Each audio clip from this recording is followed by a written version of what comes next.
कर्जत तालुक्यात सोमवारी नामांकन अर्ज दाखल करण्याच्या शेवटच्या दिवशी रायगड जिल्हा परिषदेच्या 6 गटांसाठी मोठ्या संख्येने नामांकन अर्ज दाखल झाले।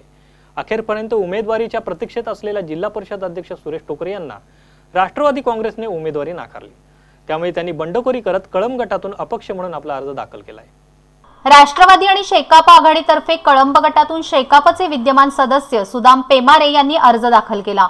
दुसरीकडे राष्ट्रवादीचा हक्काचा असणारा उमरोली जिल्हा परिषद मतदारसंघ हा शेकापला दिल्याने राष्ट्रवादीचे इच्छुक उमेदवार आणि आदिवासी संघटनेचे तालुका अध्यक्ष जैतू पारधी यांनी शिवसेनेत प्रवेश करून शिवसेनेतर्फे उमरोली गटातून आपला उमेदवारी अर्ज दाखल केलाय।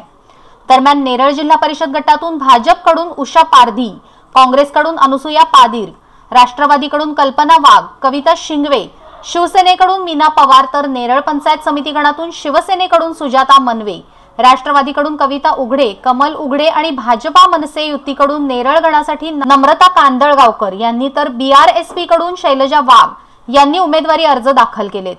शेलू गणातून शिवसेनेकडून किशोर घारे, राष्ट्रवादीकडून नरेश मसणे, रवी मसणे, भाजपकडून पुंडलिक शिणारे, मनसेकडून रोहिदास म्हसने तर MIM तर्फे तांबोळी यांनी उमेदवारी अर्ज दाखल केलाय। संवाद मराठीसाठी अजय गायकवाड, नेरळ।